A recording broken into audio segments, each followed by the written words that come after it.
Distance education has become a mode of instruction in the past 10, 15 years.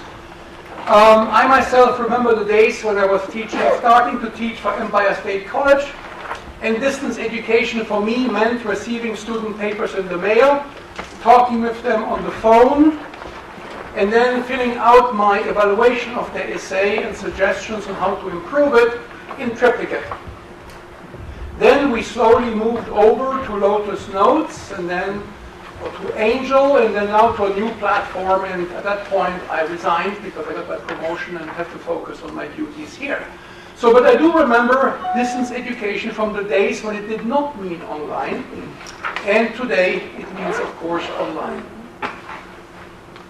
Now, when you think about a program that you want to teach online, there are a number of questions that you have to discuss with your staff and reflect about it. These questions are embodied in the 7-page guidelines, which were revised in 2006, but every question is still as valid today as it was then, because it's not about the technicality, it's more about the appropriateness of the online education.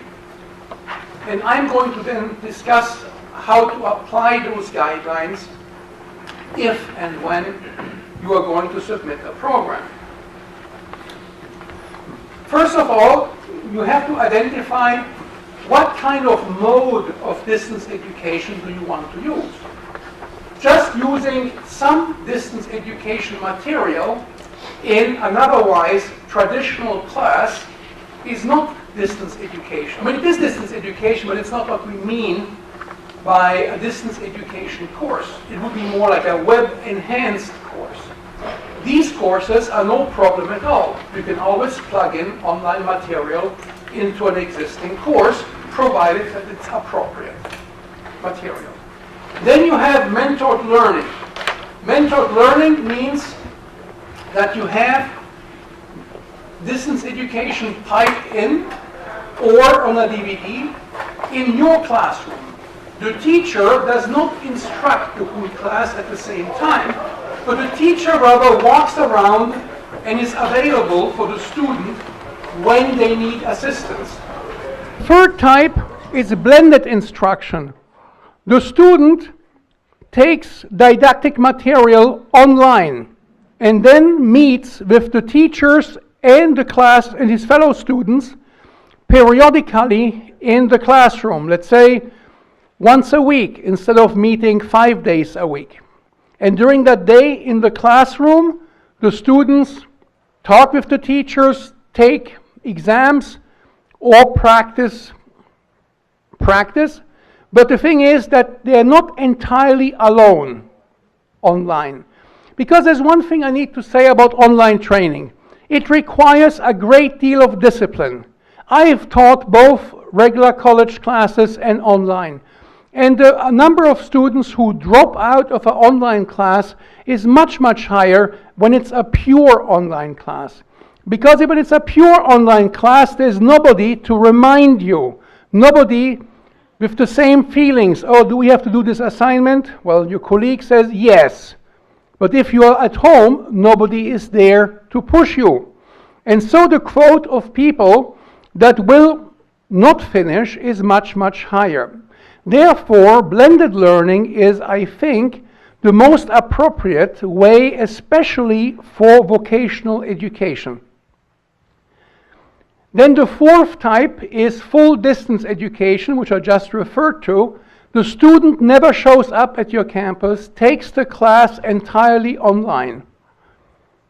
So you have to think at the very beginning which of the four modes you want to use and which one will be appropriate to the learning objectives of that particular course. Now, when you apply for a mentored, blended, or distance education course, you have to add that to the name of the course.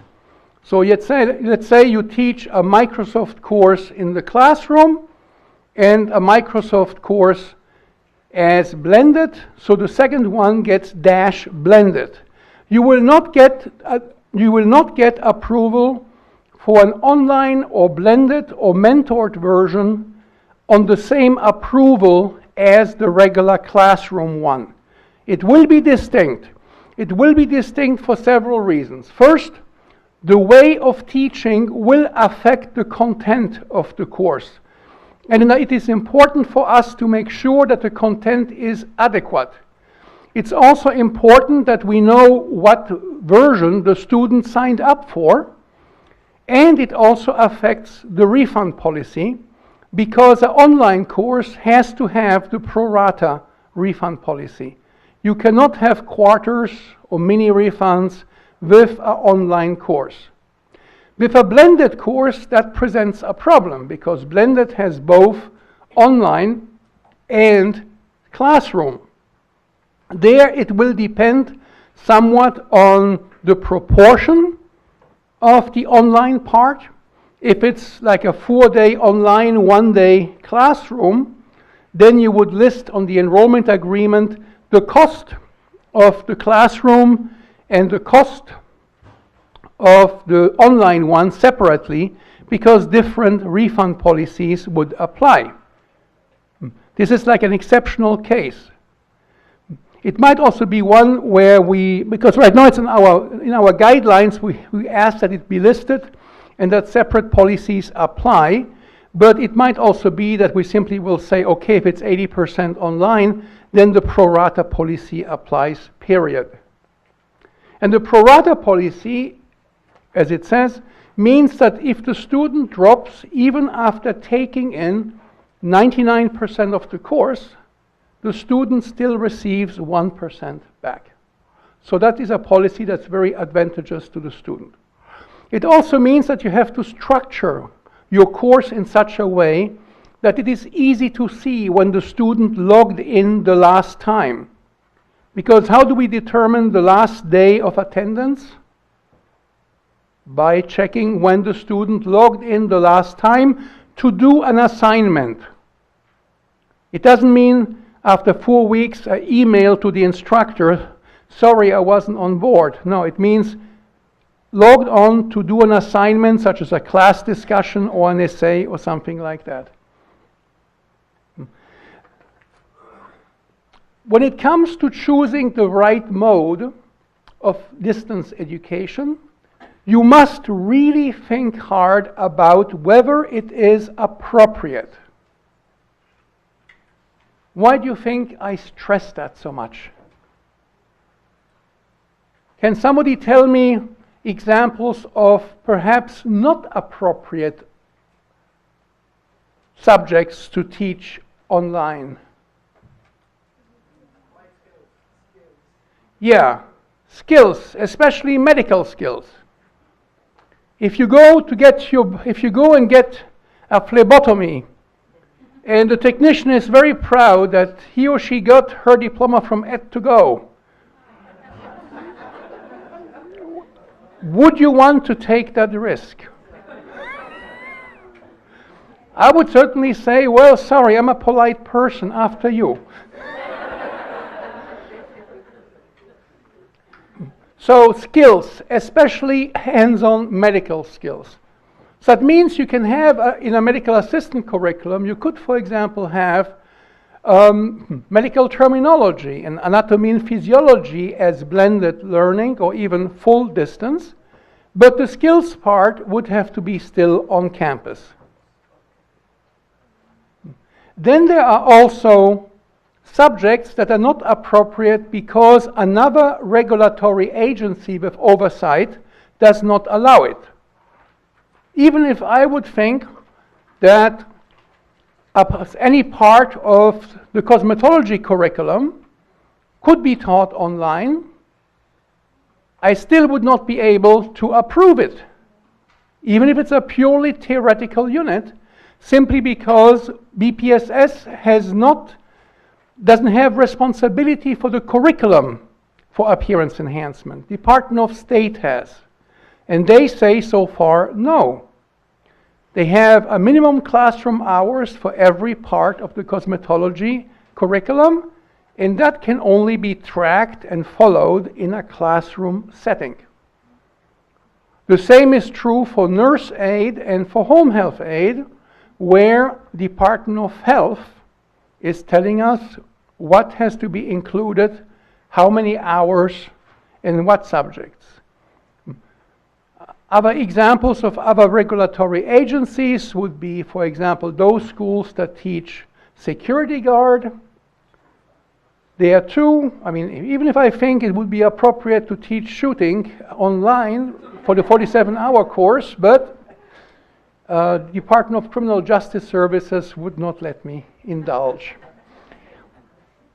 So, once you have decided that yes, you want to embark on online education, and yes, the subject matter would be appropriate, then comes the next step. You should shoot me an email and ask me what I think about it. Because with a regular curriculum, you know, you fill out the application. Please always use the new form that's on the web. Don't use the old forms, you know, just photocopy what was used 10 years ago. We now require the new form that's on the web since December 2012. It's now in PDF. It used to be in Microsoft Word. I'm sorry about the PDF, but the state decided that we will save a lot of space by only having it in PDF. It's easy, however, to get the program to transform it back into a Microsoft Word file. That way you can type in the information. Now the thing is, with a regular application, you simply create 2 copies, put it in the mail, and you can expect me to get back to you with 1 or 2 emails saying, okay, I want perhaps a change in the entrance requirement or something like that. But when it comes to an online education subject, there I need a lot more. And in a way, it would be a great waste of time if you prepare a long and detailed application and then we basically have to restart from scratch because I cannot agree to the approach you took. So once you're at that stage that you decided, yes, I want to do online, and yes, you should not, actually, you should never say, yes, I want to do online, and now let me see what in my curriculum might fit if I squeeze it and so on. No, you should not think like that. You should think, this is what I teach. What could be appropriately taught online for the benefit of the student? A student benefit would be, for example, that the cost of the tuition would go down because your costs would go down as well.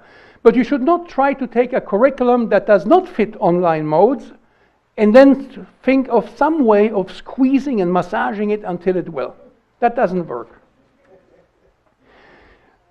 So you should then really then shoot me an email and say, okay, we are planning this and that. That's the reason why we want to do it. How would you like to see that kind of curriculum? And then I will tell you, well, I would need this and that and that. One option that exists when you want to teach an online course is you can opt for a canned course.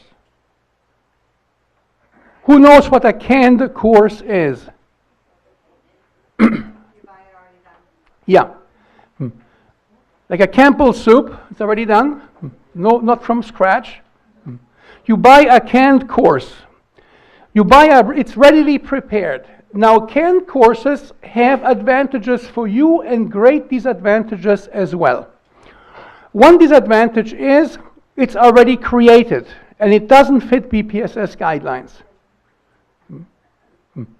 So you will need to talk with the vendor and ask them to customize certain things.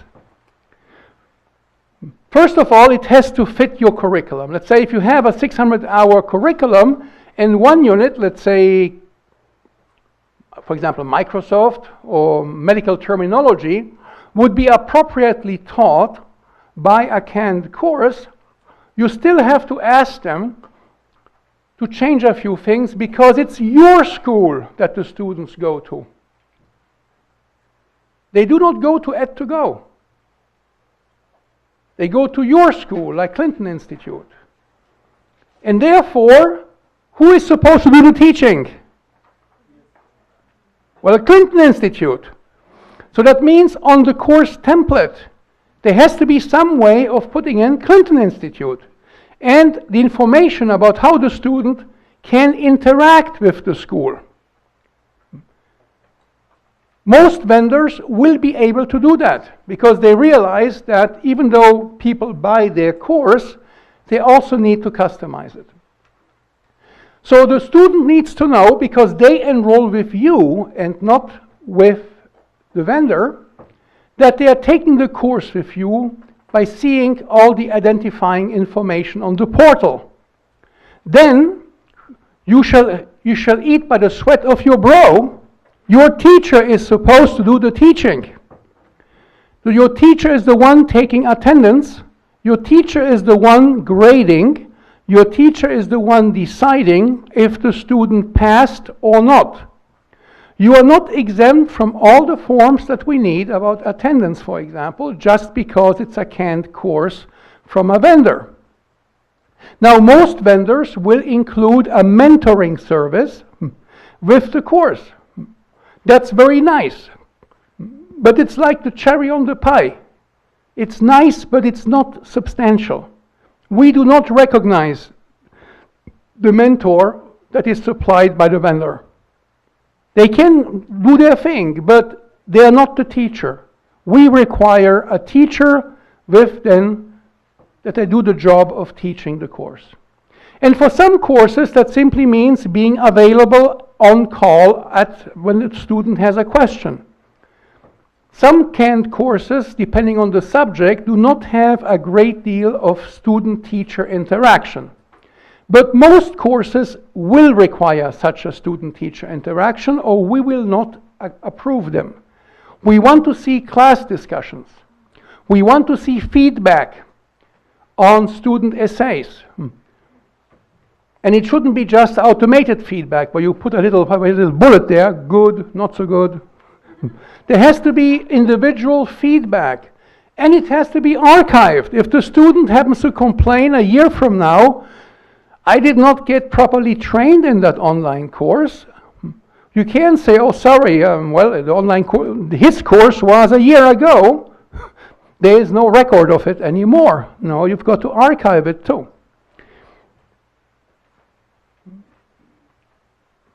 Now, technical assistance, as opposed to the teaching, that's usually the job of the vendor. Let's say I can't log on. I mean, that's not your school. You're not the one who owns the platform if you use a vendor. I personally would prefer that you explore, if you are going to go online, to create your own course. It's actually not as difficult as it seems. I've been using Lotus Notes and later using Angel. I've created courses for Empire State College, and I'm not a computer guy. In fact, I'm still using a track phone because each time my son waves his fingers magically over his iPhone, I'm totally lost. But I got a good template, I got instructions from our technical personnel, and I was able to plug in the pictures and the videos and the data. It's not in the exercises, it's not that difficult. There are softwares that allow you to do interactive exercises. If you email me, I can give you a list of them. But the thing is, it can actually be a good exercise for you to create your own course, especially if what you teach is not that standard, but is highly individualized.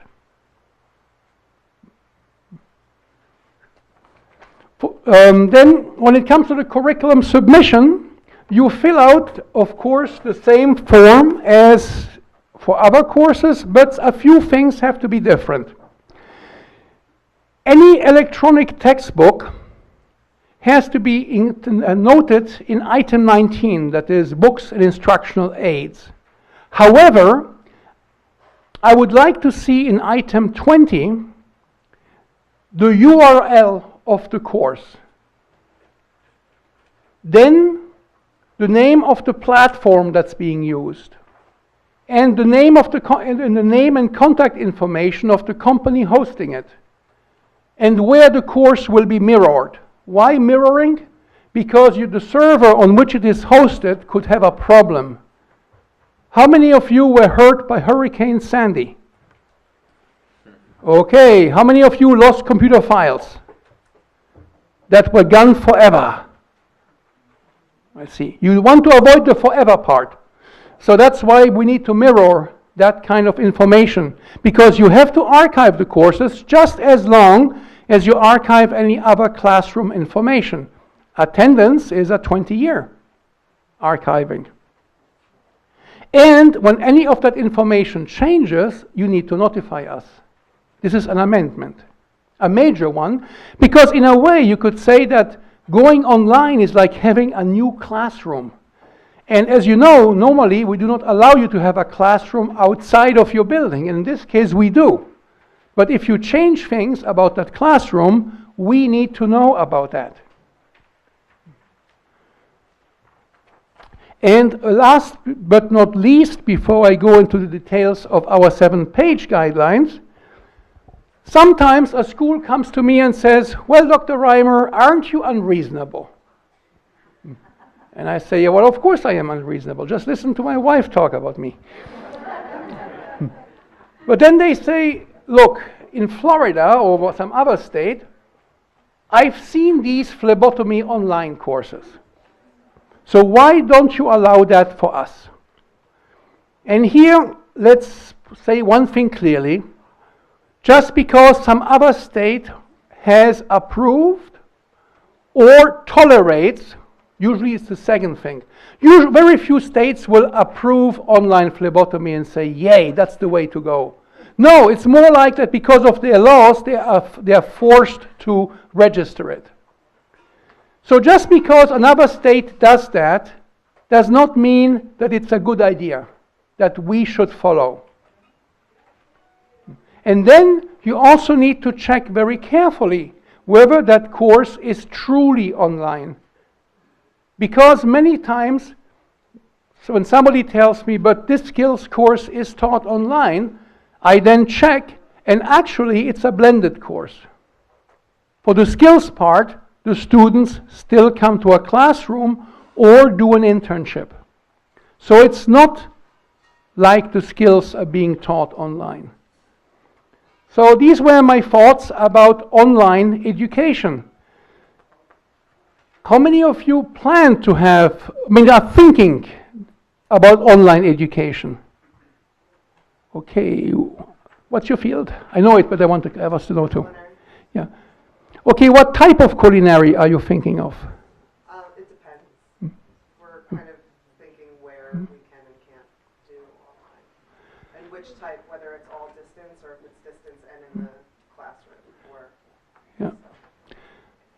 And it could be skills where they learn all of the background and the terminology and then they're put in front of an instructor to actually physically do knife skills or something. The question was, how many of you are contemplating doing distance education? So we already had the bespoke/international culinary say that they are thinking of that.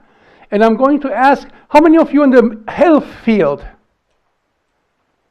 Okay, please explain. I would just put some of the segments on the module for CNA that they have to learn, and then they'll come and learn the skills in class. No.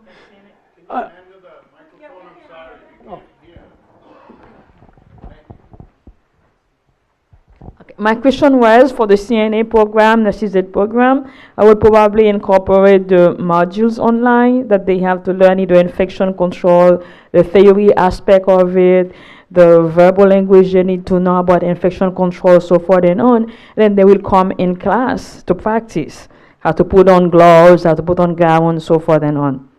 But I don't know if that will be appropriate. Well, I just made a remark about curriculum where other agencies have regulatory oversight, and I think our friends at Department of Health would not approve, at least not at this point.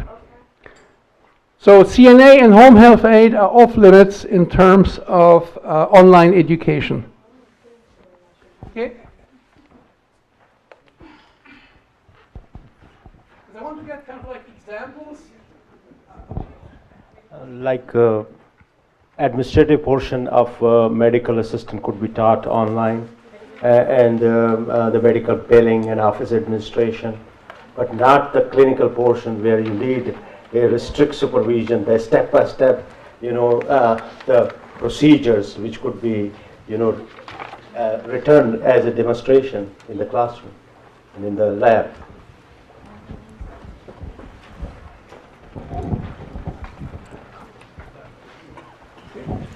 Is that a yes? With regard to what Dr. Chan just said, can some of those courses be blended? Yes, they can. Right, theory part and then practical at the site. Yeah. So it's not that it's totally off limits, it's just the way you blend it. For medical assistant, because medical assistant, there is no other agency that actually does tell us what the curriculum is supposed to be. For nurse aid and home health aid, we basically just supervise what the Department of Health tells us that has to be included. We have no authority to add or subtract or change what the Department of Health tells us about nurse aid and home health aid. Whereas medical assistant is not a protected title. You and me can go out tomorrow and call ourselves medical assistants and we do not break any laws. As well as phlebotomy AKG.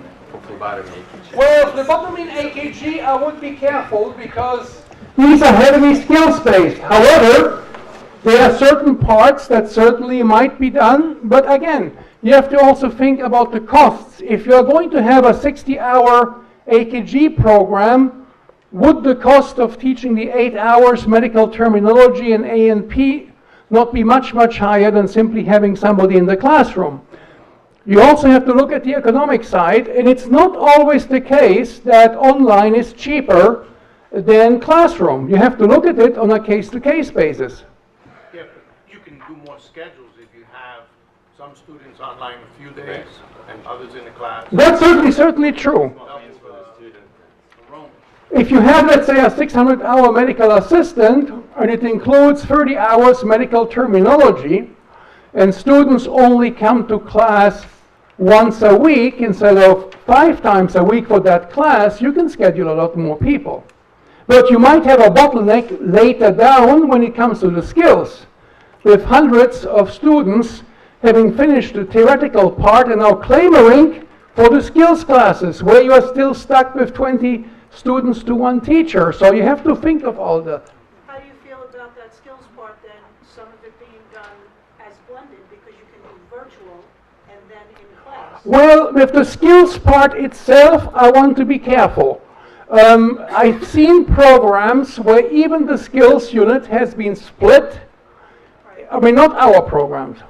In some other states that regulate a little bit more loosely, there are programs in which even a skills unit has been split into theory components, and then the students only come to class to do the actual skills practice. But this is actually going to be difficult for us because you will have a problem taking attendance and justifying the hours. It's also a nightmare with the refund policy. We can modulate refunds around units, but if it's within a unit, then it's going to be much, much more difficult, and I would say I would advise against trying to do that. Another thing is, it's still the splitting of a skills module into a theoretical component with students just coming in for the actual skills practice is still experimental. I'm not sure it's really a good way of teaching, because when you do a phlebotomy skills unit, you still want to have the theory of that unit with the teacher, with the class. I was talking more about using virtual, which a lot of the virtual programs actually do time how long the students are on. So I was talking about doing the virtual part as the blended part, where the student's not on campus or at school, and then would come in to prove their skills. I mean, my son had a virtual frog to dissect in high school, which was made him happy because he really didn't want to dissect a real frog. But on the other hand, I really wondered if this was applied to allied health, would I really I mean, I'm not talking about somebody who then has 10 years of experience down the line, but about the entry-level person. Would I really want that person to do my phlebotomy?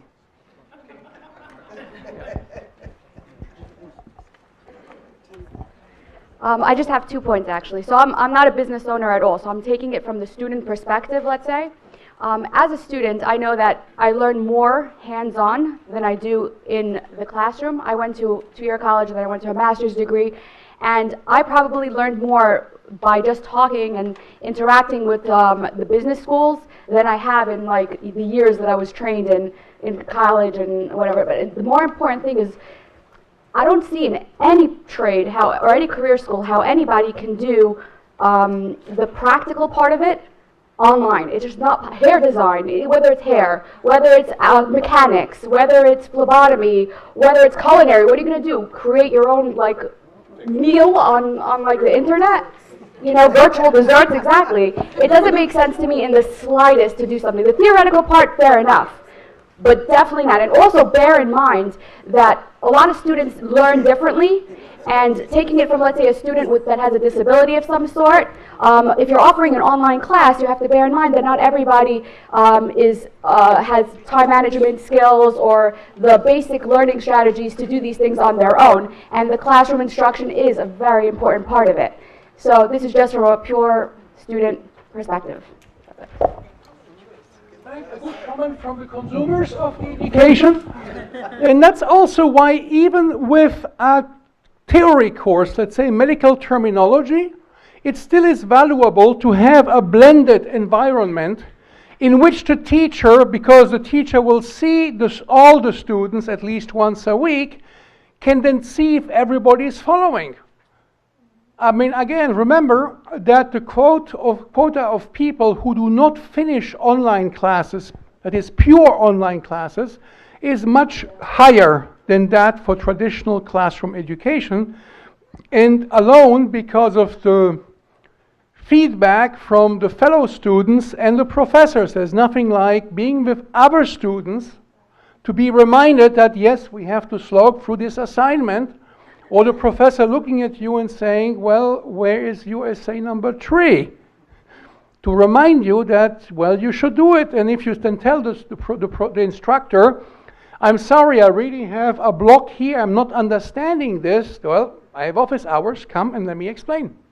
Whereas if it's entirely online, you kind of like assume that the student has the self-discipline, the technical knowledge to log on, because some of these platforms are really, really wicked. That's also that's why I'm so grateful to Carol for my promotion, because Empire State is just undergoing a change to another platform, and I looked at it and said, yikes.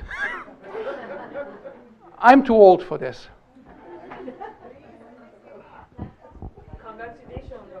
Thanks.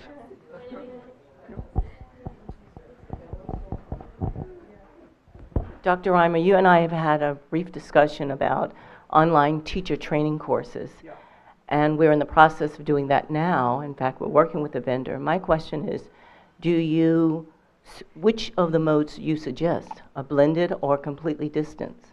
And why? In the case for the teacher education courses, for those who do not know it yet, course number 2 is available since a few months online from ETA Rochester. The coalition will offer it soon too. In this case, because one of the problems is getting people from Buffalo and Rochester to come down to beautiful Manhattan or Suffolk County, I would say that to have it in a purely online version makes sense, because these teachers are not beginners anymore.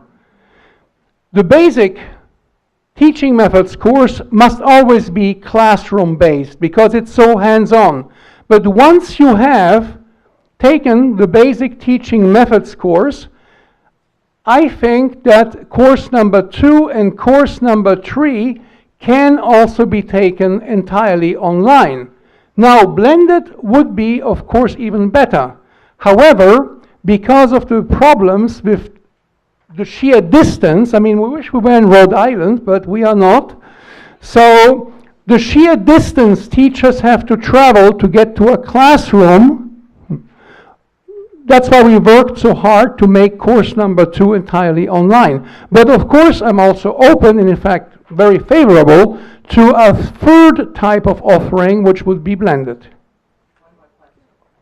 The only other question regarding the offering it either blended or completely distant is one of the concerns was the mini lesson presentations and how effective we can set those in preparing the teachers beyond that, because they really get most of their mini lesson presentations in courses 2 and 3.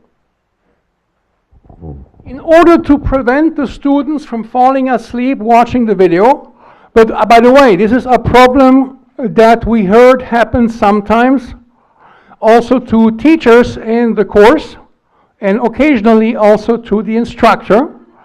I mean, some of you may have attended that one class by ETA where the instructor was kind of like sleepy.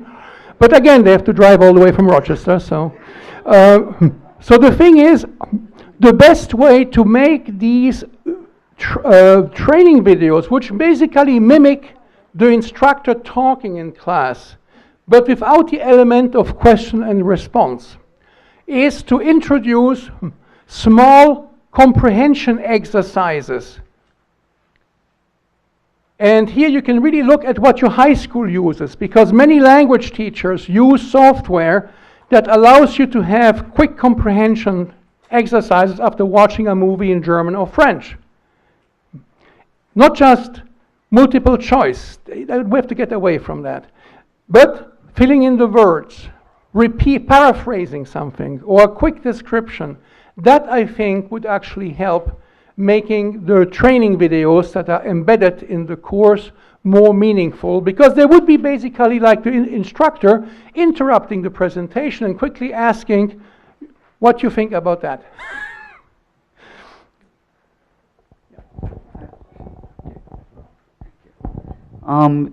We have a mini course, electrical theory. Would that be considered to do something like that online? Who takes the course? Beginners. If it was people in the field with experience, I would say yes. But beginners, again, do I want beginners who got that kind of training online? Mini, it's a mini, 24 hours. Yeah, but still, it goes further after that. I mean, Oh yeah, it's a standalone. There are people who take that because it's fun, for personal enrichment, but my suspicion is that most of them go on to become electricians. I'm not sure I want that person fiddling around with my wires. Always ask yourself, when you think that this is a good idea online, always ask yourself, would I want to have that graduate fresh out of school do this or that? And answer the question honestly. Yeah, but he will continue to learn hands-on, but how do you know that they learned well?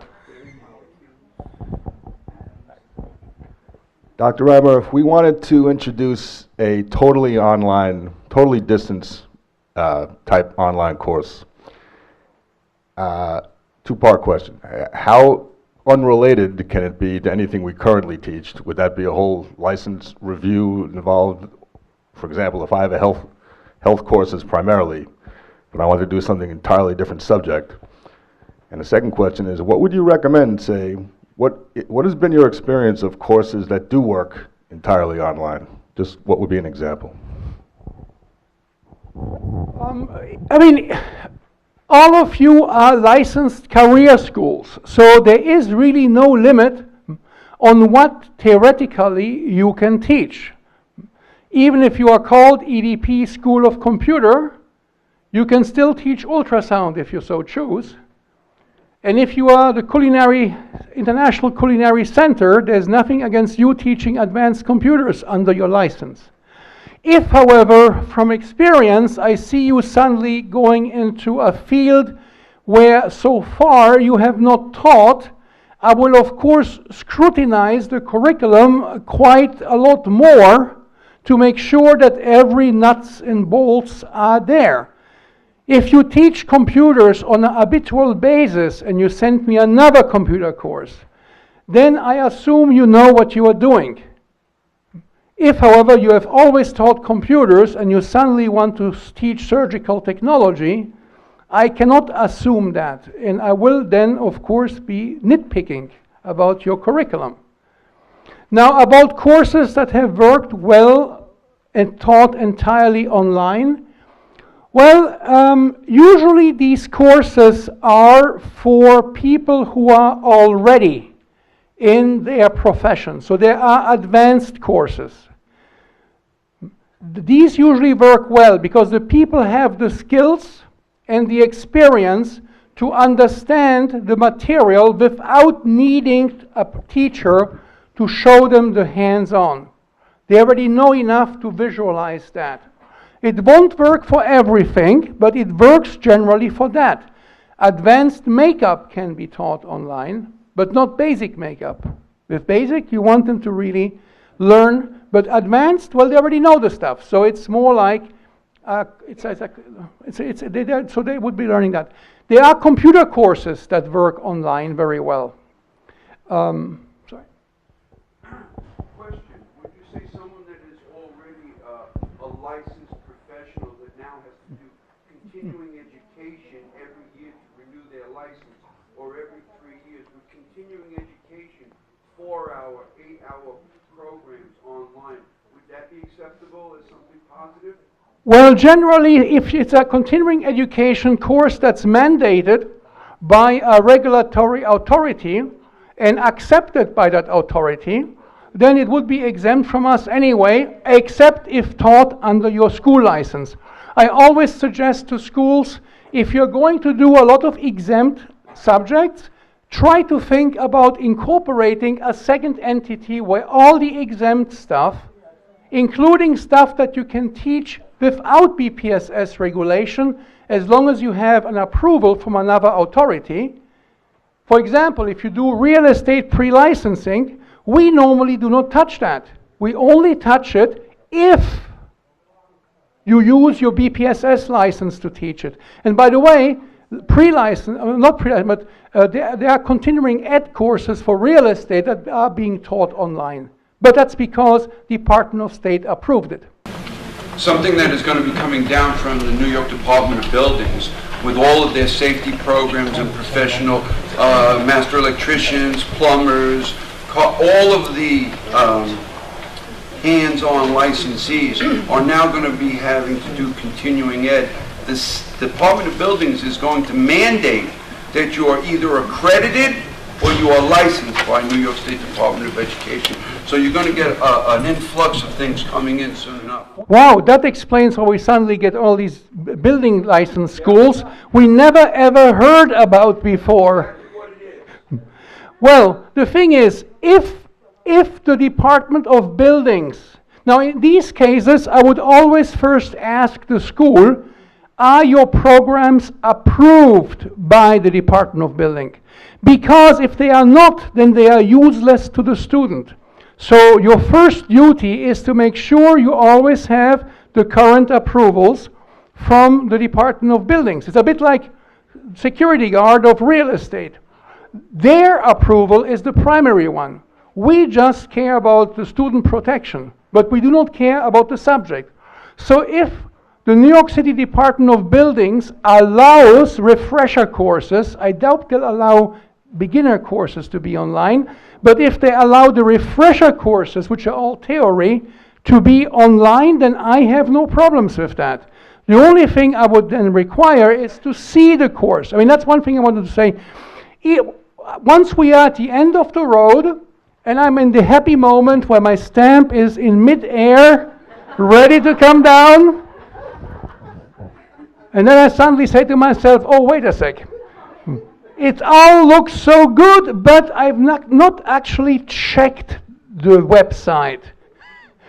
When you are ready, and I know this is going to be an investment from you, but you have to kind of like do that.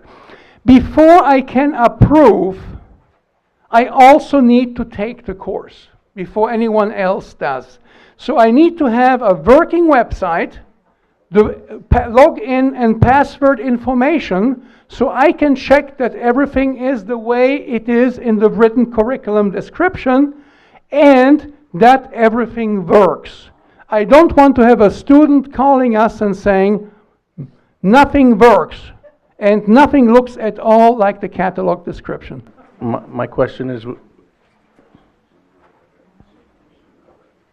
with regards to textbooks, because textbooks don't really follow a lesson from beginning to end.